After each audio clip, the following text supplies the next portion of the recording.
월요일입니다. 새벽에 만나는 하나님 오신 여러분들을 환영합니다. 같이 기도하겠습니다. 아버지 하나님 감사합니다. 한 주를 시작합니다. 한 주의 시작을 하나님의 말씀과 동행하기를 원합니다. 하나님, 우리는 세상에서도 첫 단추를 잘 꿰는 것이 순조롭게 살아가는 것이라는 것을 또 우리가 배우고 알고 있습니다. 이 한 주도 모든 것이 그런 것은 아닐 수 있겠지만 그럼에도 불구하고 첫 단추를 잘 꿰는 마음으로 하나님의 말씀과 동행하는 시간 갖기를 원합니다. 하나님, 들을 게 없는 우리지만 말씀하여 주시면 경청하고 또 우리 마음 가운데 하나님 주시는 메시지를 잘 마음속에 남겨두고 삶에서 우리가 변화할 수 있는 그런 하나님 앞에 결단이 있는 시간 되게 인도하여 주시옵소서. 예수님의 이름으로 기도합니다. 아멘. 오늘 말씀은 마태복음입니다. 마태복음 5장 7절에서 8절의 말씀입니다. 마태복음 5장 7절에서 8절입니다. 마태복음 5장 7절부터 8절 우리 같이 읽겠습니다. 긍휼히 여기는 자는 복이 있나니 그들이 긍휼히 여김을 받을 것이며 마음이 청결한 자는 복이 있나니 그들이 하나님을 볼 것이며.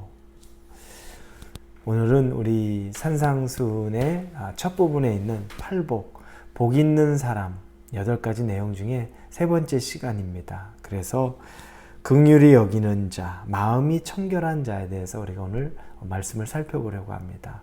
먼저 긍휼히 여기는 자는 복이 있나니 그들이 긍휼히 여김을 받을 것입니다. 이렇게 오늘 본문에서 말씀하고 있습니다. 긍휼히 여긴다. 이 사람은 바로 자비로운 사람을 말합니다.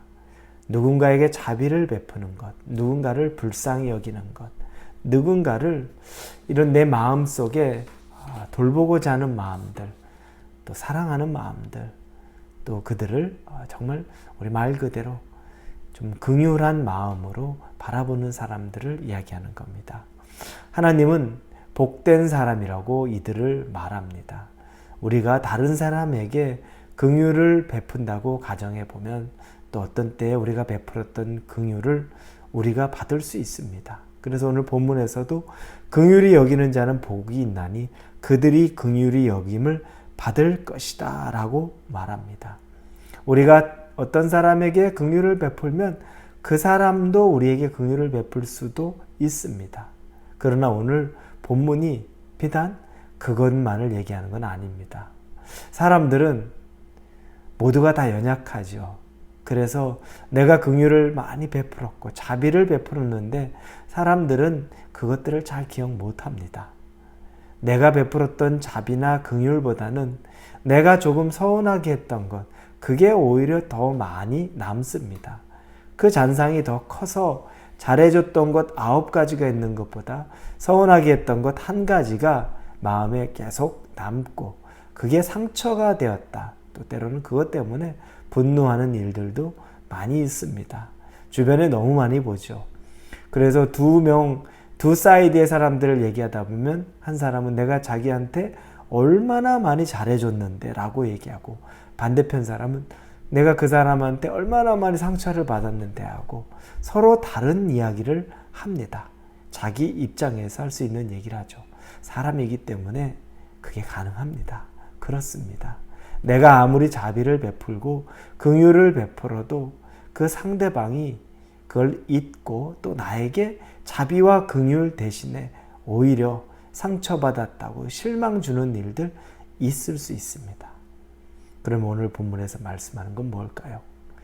긍휼히 여기는 자는 복이 있나니 그들이 긍휼히 여김을 받는데 그게 꼭 상대방, 사람이 아니라 오히려 하나님에게 긍휼을 받는다는 것입니다. 여러분, 최종적인 긍휼이 하나님이 나에게 임하는 긍휼, 그걸 이야기하고 있습니다. 만약에 여러분, 사람은 나를 긍휼히 여기고 자비롭게 여기는데 하나님은 나를 그렇게 여기지 않는다고 한번 가정해 보십시오. 그것처럼 불쌍하게 어디 있겠습니까? 왜냐하면 우리가 때로 이렇게 격려가 필요하고 위로가 필요할 때 사람을 통해 격려나 위로나 이렇게 힘을 받는 경우들이 정말 있습니다. 그런데 그것들이 반복적으로 일어날 때에는 나중엔 사람들이 하는 얘기가 그렇게 내게 힘이 안 됩니다. 그게 나에게 그렇게 큰 위로가 안 됩니다. 그런데 반면에 하나님이 나를 위로해 주시는 순간에 내 안에 있었던 모든 근심이나 낮아진 자존감이나 내 안에 있는 상처들이 다 씻겨가는 것을 경험합니다.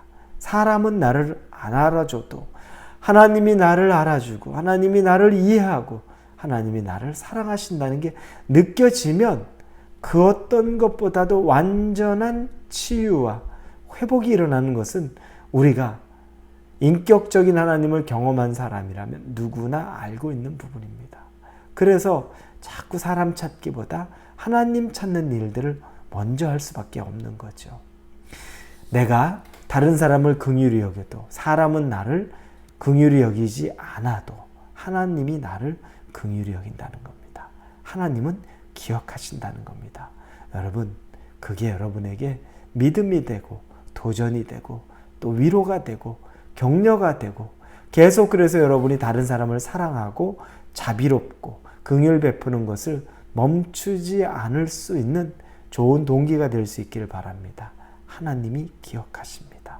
하나님이 여러분을 긍휼히 여기고 하나님이 여러분에게 자비를 베풀기를 원하시는 겁니다.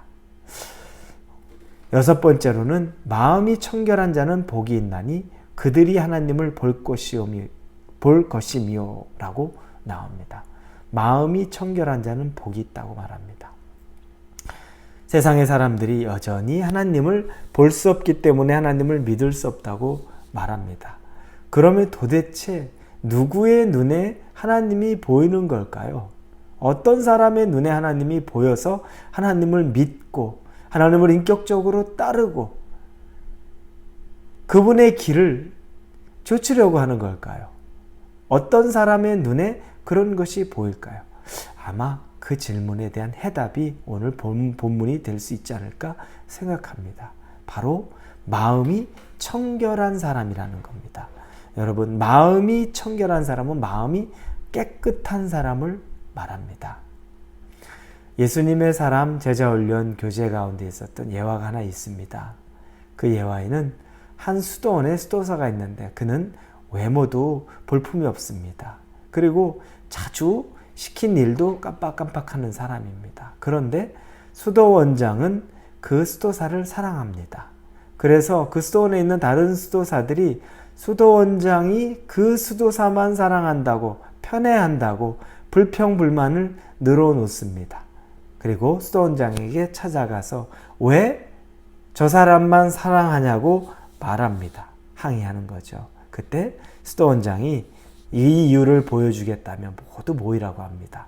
그리고 그 제자들에게 아무도 보지 않는 곳에서 닭을 한 마리씩 주면서 이 닭을 죽이고 오라는 겁니다. 한 마리씩 제자들은 닭을 받았습니다.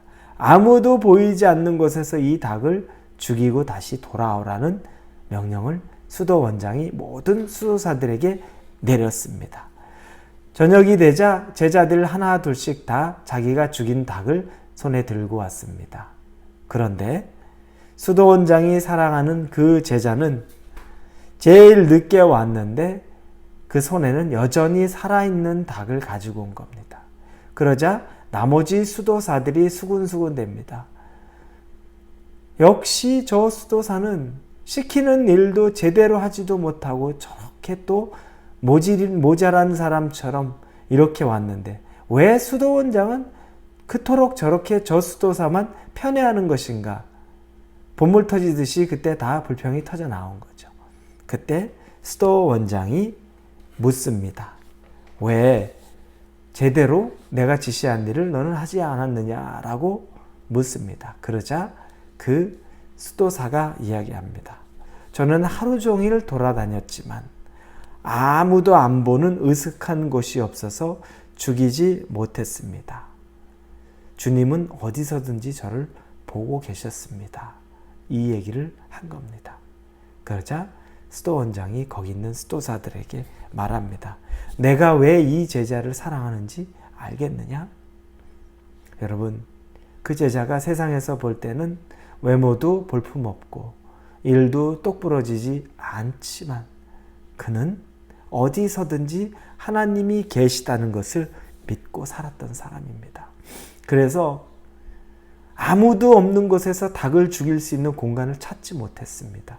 아무리 으슥한 곳이라도 그곳에는 주님이 계신 곳이라는 것을 알고 있기 때문입니다.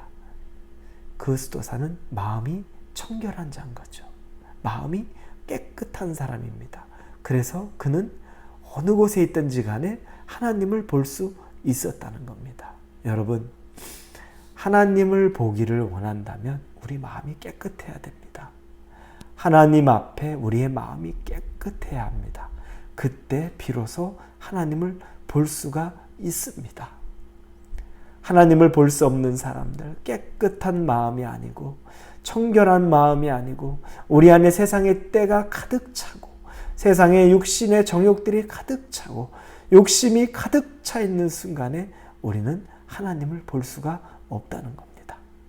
사랑하는 우리 성도 여러분, 오늘 하루 여러분 안에서 다른 사람에게 긍휼을 베풀고 자비를 베풀므로 하나님으로부터 여러분이 긍휼과 자비를 얻을 수 있기를 바랍니다. 또 여러분의 마음이 하나님 앞에 한없이 청결해서 어디서든지 어떤 모양과 어떤 상황에서든지 하나님을 볼 수 있는 그 깨끗한 눈이 열려질 수 있기를 예수님의 이름으로 축원합니다. 기도합니다. 하나님, 청결한 마음을 갖고 또 우리 안에서 다른 사람들의 긍휼한 마음을 갖도록 우리에게도 하나님 은혜를 베풀어 주옵소서. 예수님의 이름으로 기도합니다. 아멘.